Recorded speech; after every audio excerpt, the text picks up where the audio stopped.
Welcome to the Everyday Millionaire Show with Ryan Greenberg and Nick Kalfas. All right, guys, welcome back to another episode of the Everyday Millionaire Show. We're here with Justin Goodbread coming from Tennessee. How you doing, Justin? Man, I'm good. How are you? Good, good. Um, Saw your bio. Pretty impressive stuff with some of the business dealings that you've had. Can you give us kind of like an elevator pitch on who you are and where you're at? Sure. Born and raised in South Georgia. Started my first business when I was 15. Scaled it, sold it. Started another one there at 22. Scaled it, sold it. Now 6 businesses later, all started and sold for 6, 7, 8 figure exits. The company who acquired my last one, they said, "Hey, Goodbread, come be the CEO, the president of this national firm." Took that firm from mid 8 figure valuation to a 9 figure valuation in 19 years, and then walked them through a transition. So that's kind of the business journey. But outside of that, man, I'm a dad. I'm a husband. I'm a country boy at heart. Born and raised on a dirt road. Live on a gravel road in East Tennessee with a beautiful spread, and look at the mountains. Like to write.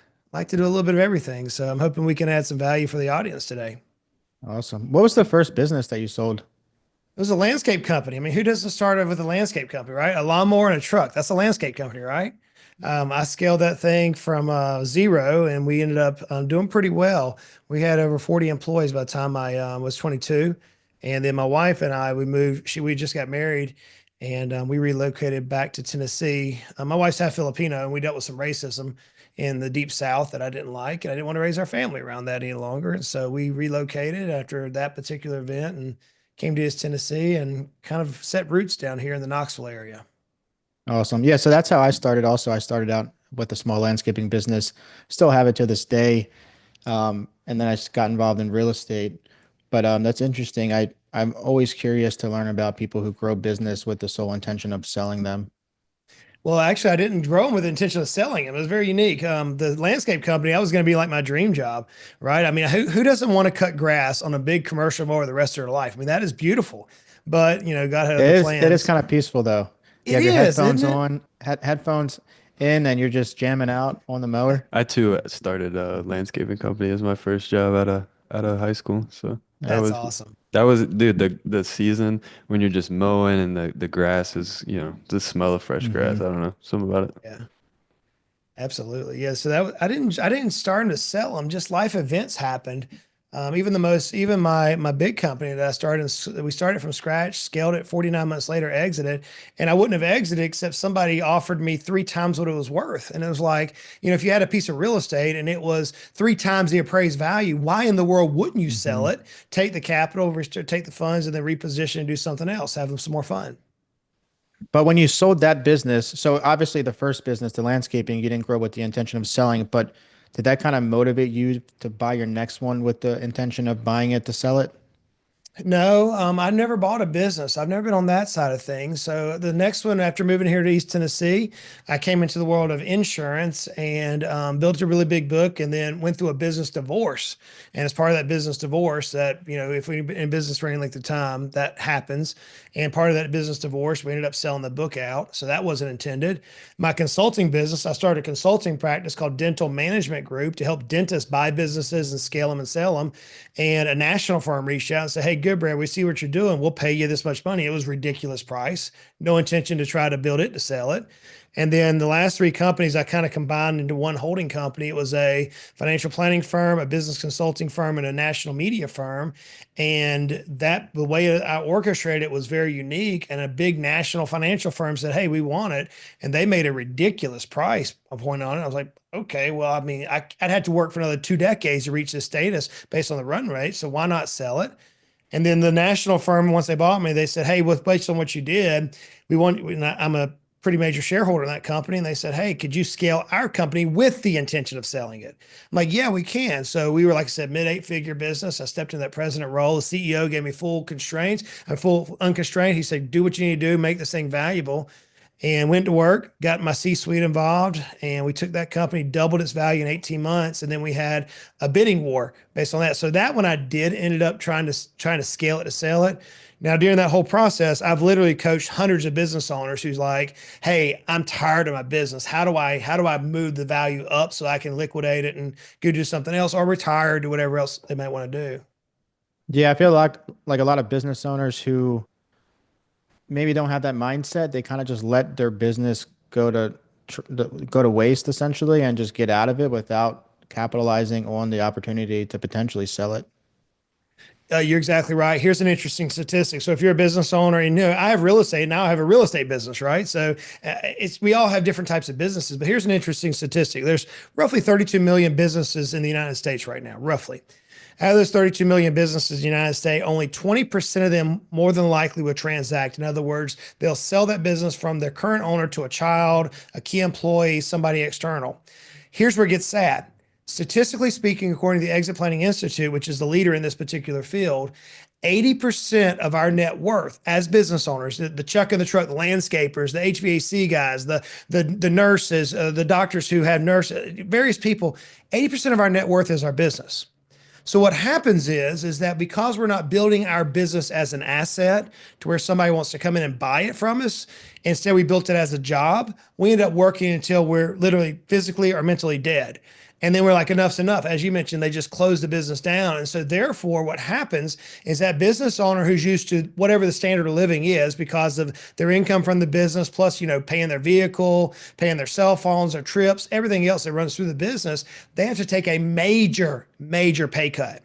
And so whenever I started seeing that happening and I started teaching business owners, it's not hard to scale a business and build it where somebody would want to pay you for it. But more importantly, as business owners, we got to understand we have this highly illiquid asset that unless we build up substantial type of assets outside the business, i.e. real estate portfolios, and most people don't, then you have this business that you're ultimately going to have to make a hard decision. Are you going to work till you die? Or are you going to sell it and take a pay cut? And that's the reality of the situation. That breaks my heart. That shouldn't be that way. So Yeah. what's the number one thing that you would do? You said you doubled the value of a company.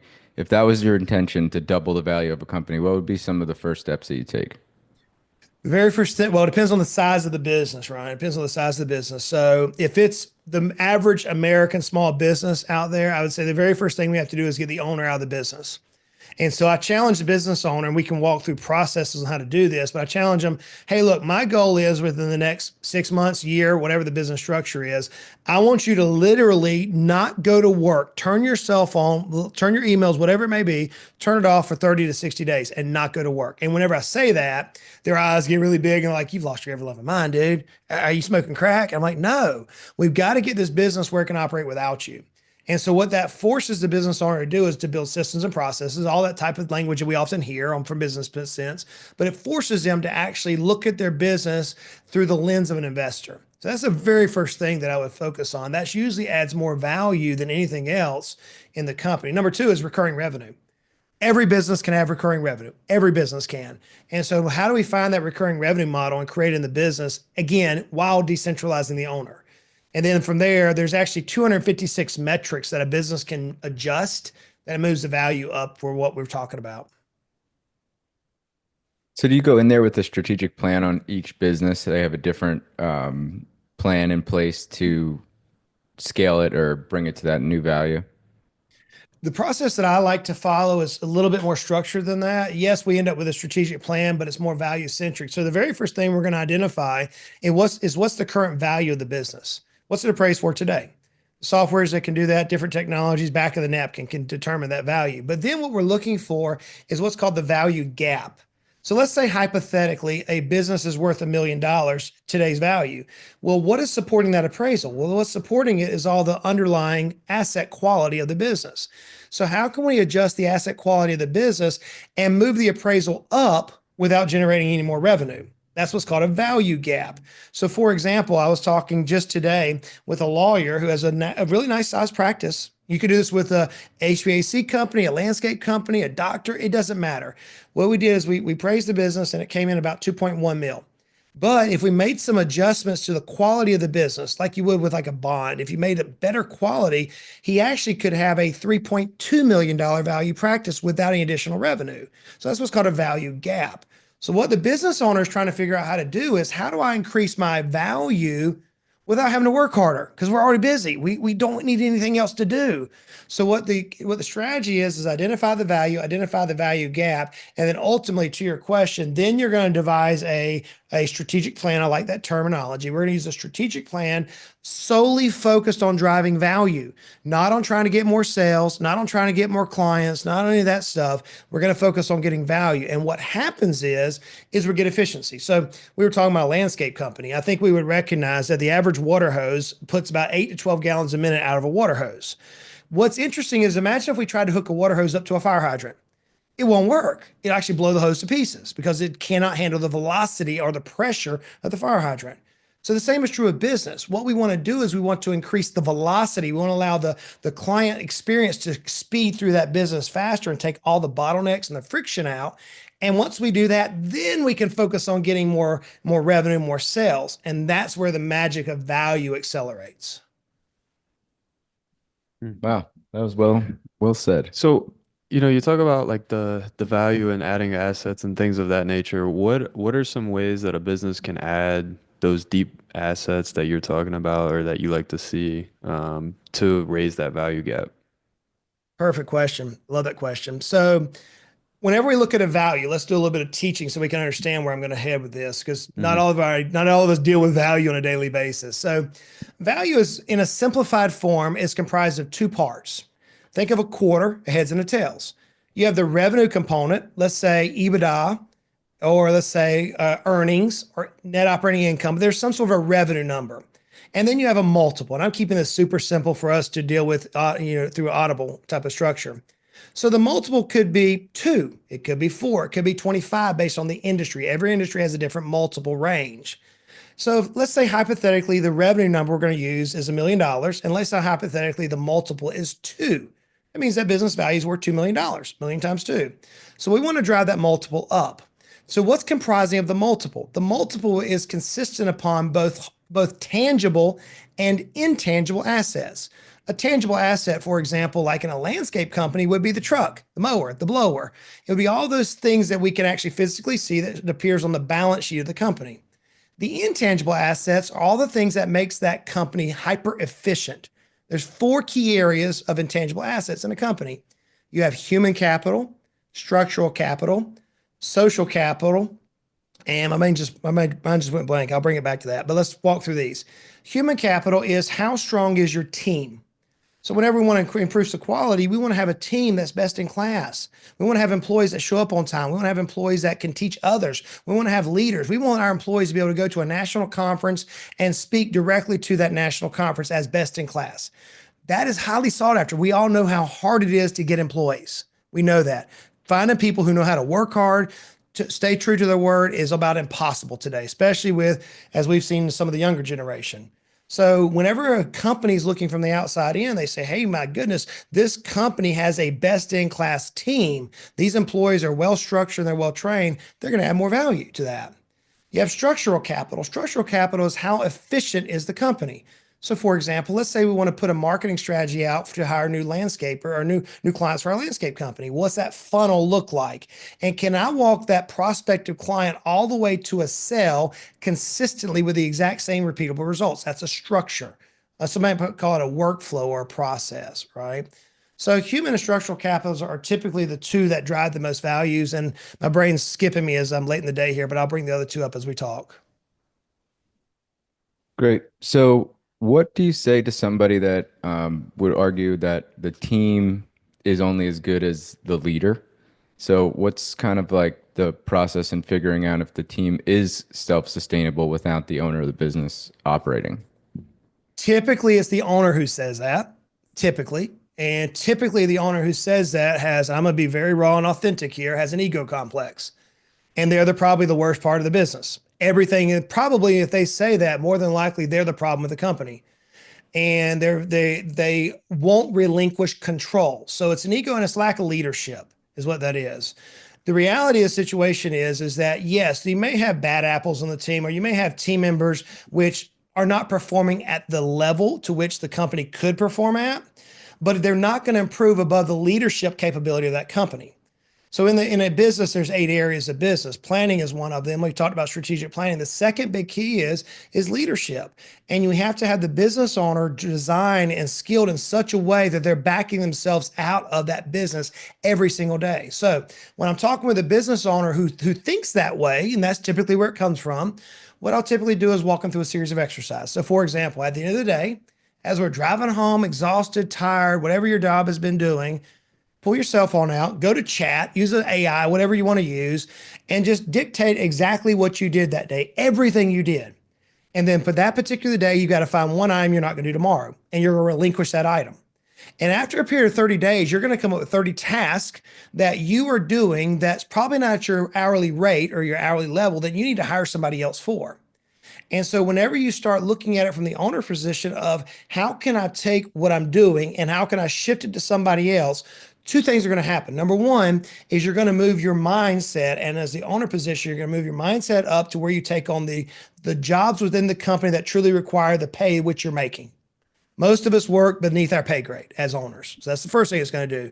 The second thing it's going to do is it's going to force you or the team to identify the areas of the company that they need to build systems around to make sure you as the owner have the team structured for their maximum efficiency. So whenever I hear that, it's typically that the owner is the problem. Typically, the owner views themselves as the patriarch or matriarch of the business to where they know everything, and that is sad. I'll give you a real life example. When my coach was pushing on me during my growth of several of my companies, he told me, he said, "Goodbread, you could sell ice to an Eskimo. You got to quit selling. Quit selling your business. You need to have a sales guy." Okay, or sales gal. So I can remember putting up structures in place. It took us about 90 days to build out the sales scripts, all the different type of syntaxes for our particular avatar. And lo and behold, the biggest client in my history called in. And I committed that I was not going to take any more calls. Guys, I got to tell you, I'm sitting here on the desk. I'm sitting in the office on the desk floor, on the floor in the sales guy's office with a whiteboard about the size of a piece of notebook paper and a little eraser board. And as he's on the phone, I asked him to put on speaker so I can help you. Now, I'd already trained him for 90 days, but I'm sitting on the floor and I'm like, okay, the client asked this question. Here's your answer. He looked at me about 2 to 3 minutes in that call. And he looked at me with daggers in his eyes. I'm like pissed off. Like, I'm going to rock your world, Goodbread, if you don't get out of my office. Like, I mean, he was ticked. He turned his chair, turned away from me. And I'm like, how dare you? Sorry, dog. I'm the one who trained you how to do this. I've been trying to make sure you're successful. This is a 6-figure deal. It's a big deal. It could pay multiple people's salaries. We got to land this thing. We got done. He landed the sale. Clients happy, was with us for 5, 6 years. When he got done, he hung the phone up and he turned around to me and he pointed his finger at me. I'll never forget it, guys. He pointed his finger and he said, "Goodbread, you ever do that again, or if you ever doubt my abilities, my resignation will be the next thing that follows." Now, this is a top stud of an employee. I'd already invested time and energy into him. In that moment, what he was saying and what we ultimately discovered is that my ego and my self-centeredness was the problem that fell into multiple areas of the company. And my coach ended up saying, "Hey, Goodbread, you're being self-centered in sales. Hey, Goodbread, you're being self-centered in product design. Hey, Goodbread, you're being self-centered in management." And ultimately, by releasing and backing out of that, that drove the value of the company super high, and it became an asset that somebody wanted to buy. Nice. Wow. So I have a question. I think most business owners, especially small business owners that are just starting, have trouble hiring employees in the first place. And you were talking about hiring employees and relinquishing the control. For the listeners out there that are in this position where it's just them, they're the owner operator, how do you coach them into getting to that position where they can relinquish that control and getting through the fear mindset of like, how can I afford an employee? Yep. Yeah. So it's not the employee and it's not the business owner here. It's the way in which they're processing business. So here's business 101. If we want to scale our companies, we need to have one person to whom we can serve and to whom we can serve best. We call it an avatar. I like to shoot my bow and arrow. So this is a picture that I think most of us recognize if we've seen the Olympics or seen people shoot a bow and arrow. When I pull my bow back and I have that arrow knocked, I'm looking at the bullseye of the target. My dad taught me this little statement. He said, aim small, miss small. And so if I'm aiming at that bullseye of the target, the wind may blow my arrow off, but it's not going to miss by much because I'm aiming at something so tiny. We see this in the Olympics with our Olympic shooting team. What most business owners do, and this is where we fall so quickly in business, and this is where we run through what's called the valley of despair. We run into this turmoil, is we go out and work with anybody and everybody who will fog a mirror. That's how it typically starts. That's how I started when I was 15, until my coach at that point said, "Time out. You're going to have these problems." What I've learned to do is I've learned to say, who is the best person? Put a face with it. Who is the best person that I can serve? It may be, if we're in the landscape, we're using that as an example because that's kind of, we all have a little commonality there. Is it may be a neighborhood or a house type.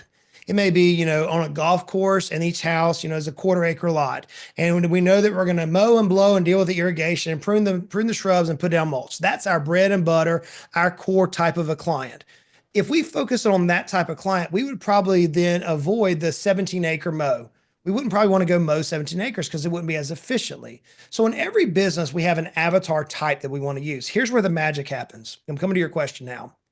The very first thing is, before we ever go and worry about our processes, our marketing, or our sales, or even employees, which is part of operations, we have to make sure our entire company is centered to deal with that client, that particular avatar, which means that our operations has to be set up to make sure that whenever we see that avatar, they know that we can solve their problems. They know that we can deliver best in class service better than any of our competition.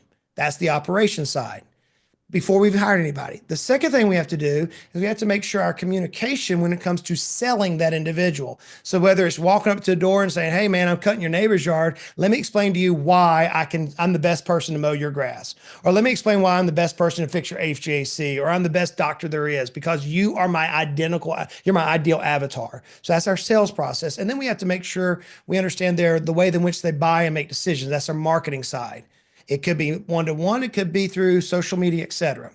Okay, so once we have our structure built for our company, then what we have to do as business owners is make sure that anybody we hire is equipped to serve that avatar.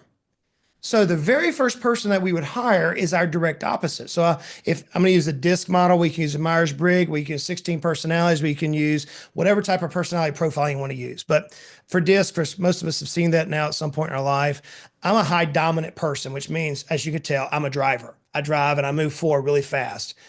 The opposite person to me is my wife. She's not a driver. She's a little slower than me in terms of her drive and passion in life. But she's really good at checklist. I'm not. She's really good at coming in and writing down organizational structure. So the very first person that I would want to hire is someone directly opposite my personality profile. Typically, it's a spouse or a significant other, or the people we're attracted to in our relationships, the ones that we would probably consider our mates or our life companions. So that would be the very first person we would hire. And then as we build the team, what we're trying to do is to balance the personalities within that team. See, what most of us do is, first of all, we don't know who we're going to serve, and we haven't built the company to serve them through our operations, our sales, and our marketing. And so then what we do is we go out and we find the people who are just like us because we like them. They may be boisterous, or they may be loud, they may be detailed, whatever the profession is. We hire people that we are identical to us because we understand them. And all we've done is we've taken that merry-go-round or that balancing thing that we're trying to balance, and we've tilted it ultra heavy to one side. And now the company's not operating efficiently. So the way that we solve the employee problem is making sure that, number one, the business is built for that specific avatar. And then number two is making sure the team is weighted to serve that avatar specifically. Pretty good. Awesome. So you've built and sold multiple businesses. What would you say the hardest part of the exit is? Oh, oh Lord.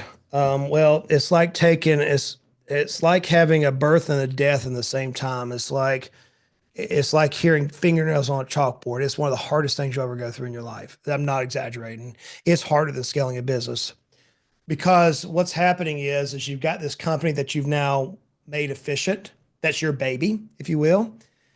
And you've got people from the outside trying to uncover the skeletons in the closet. They're trying to find out why they shouldn't pay you what you think the business is worth. And so there's tricks along the way. That's why you need a really good team of experts around you to help you in that area. The single hardest thing is emotional control. I'll explain this.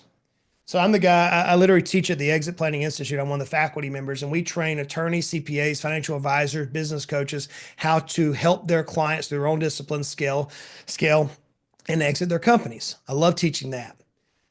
But I'm the guy who's teaching it, and I'm selling my company that I started from, 49 months previously. It reached an unbelievable value, and I'm sitting here going, holy cow, what am I going to do now? Because we all see our business as almost like a baby of ours. We birthed it. We went through hard times. We think about it nonstop. We're up at night. It's literally a passion. And we like it, and it's fun, it's exciting, and it's sexy, and it keeps us motivated, and it gives us something to release in. And other times we want to choke it. And it's like, I'm done. You want to throw in the towel and, sell off into the sunset. So it's this bittersweet relationship.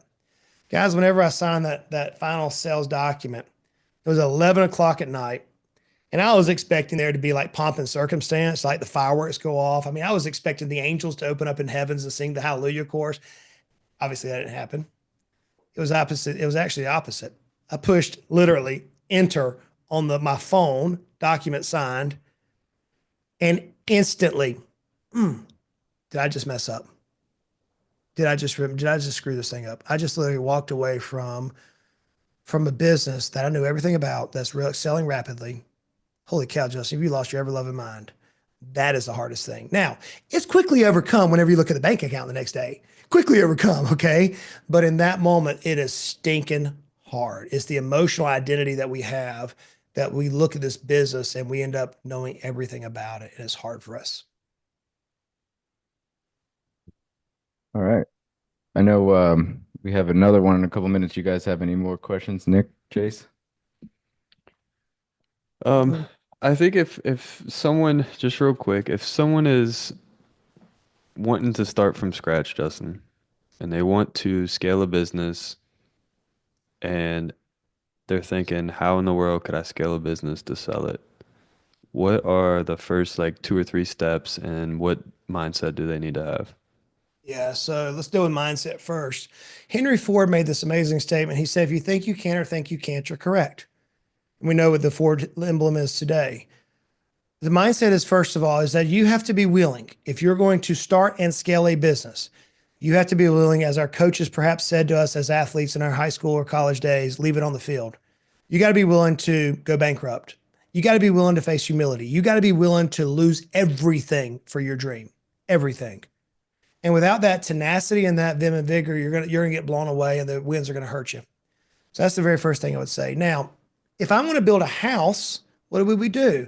We would go to an architect, and he would draw us a house plan that's very detailed, that's laid out everything for us. The same is true for business. Oftentimes, we're business owners because we see we're at a W-2 job, or maybe we just sold a company, and now it's like we're going to go out and start. And we see this entrepreneur journey that's overly glamorized on social media, almost falsely these days. It's like it's all good, no bad, and we all know that's a farce. We all know how painful business is. So the very first thing I would do, and candidly, I'm doing now as I'm restarting a coaching business, teaching business owners how to rapidly scale, is I spent the first 6 months of this journey working with my coach, who's helping me build that architectural drawing to look at who specifically is the avatar, how specifically do we reach them, what specifically do you need to design in operations. We had this concept, and we know kind of where we're doing. This is powerful. Here's why. Whenever I did this with my firm that scaled in 49 months, we did a pro forma in place before we ever launched the company. And guys, that one exercise put an additional $1.5 million in my pocket. Whenever I got to the closing table, I had 3 different firms there that wanted to buy the company. And I said, guys, let me show you something. Your values are too low. All 3 of you, your values are too low. Here's why. 49 months ago, here was my pro forma projection. And presently today, we're only $30,000 off on total NOI, net operating income. We're actually $30,000 above what I projected, which means that my forward projection for the next 4 or 5 years is spot on the money. You need to throw another $1.5 million on the offer. And they did. Because I did the planning on the front side before I just went out haphazardly and tried to, as I often say, charge hell with a water pistol, it allowed for greater return on the backside. So if you want to start a business today, Find just somebody who can help you craft a good, solid strategy that can help you put together the frameworks which you move forward. I'm not talking about some academic business plan from some Ivy League education. Just screw all that. I'm talking about real world knowledge that you can say, here's how you would rapidly scale a landscape company. Here's how it works. And then once you make the decision, man, burn the boats and charge hell with a water pistol. Get out there and bust it, make it happen. So if you're scaling a business with the intention to sell it, should you try to exit it as the owner during that process, or should you just wait until you're ready to exit it? The best time to sell a business. So we all have seen this proverbial J curve in our head, right? So a J curve turns into an S curve. And what that means is when we start a business, we're going to go through the valley of despair, which is where we end up regretting what we did and do we make a decision. And then all of a sudden the business turns and it starts growing in profits and revenue and et cetera. And then it begins to grow exponentially. It just happens in the nature of business, mostly because we outlast our competition and we get better at our job is kind of what happens. But then at some point, we're going to go into atrophy. So the J curve turns into an S curve. We can kind of see that in our mind's eye as I'm trying to communicate this. The absolute best time to sell the company is when it's in the rapid growth phase of that area before it starts to turn over, long before. So typically, whenever we're identifying it, we want the owner to begin backing out of it first and show that the business can operate without the owner present. And then we want to sell it while it's still in rapid expansion mode. Why? Because it causes the multiple to be much higher during that exponential growth phase than it does when we go into atrophy. And where the devastation is most business owners wait until that business curves, into where they now feel tired or they feel weary. And the buyers, they're sharks, man. They know what they're doing. They're gonna be like, no, man, okay, I know you think it's worth $1 million. So we're gonna do these little fancy things like put add backs and clawbacks and earnouts and all these other things in place to make it, because we don't think you're gonna be able to do this, neither can do you, honestly. We're not gonna pay you what you think a business is worth, and it ends up hurting the value. And so it's very devastating for business owners if they don't plan and exit properly, scale properly, and exit properly. That's good advice. All right, Justin, we appreciate your time today and insight. We'll be in touch with you know, posts and all that collaboration stuff Sweet. through your social medias. Can you give us kind of how people can get in touch with you? Where can they find you online? Absolutely. So I love connecting with people on Instagram. I live my life now openly on Instagram. So I'm the only Justin Goodbread in the world. You can recognize me. It's an ugly skinhead, bald-headed guy, it looks like. You can find me pretty easily. So find me on Instagram. And for those business owners out there, we actually offer a free strategy call. For those business owners who are like, dude, I got to get out of this thing. I'm stuck. I want to scale this thing and exit. We have a free strategy call. You can go to justingoodbread.com and our team will hop on. And if we can help you, we can serve you, we will. Awesome. I appreciate Awesome. that. Sweet. Thanks, Justin. Thank you, Justin. Hey guys, y'all rock it out. Y'all do good work. I love listening to you guys. Thank you. Thank you. Appreciate it. Bye-bye.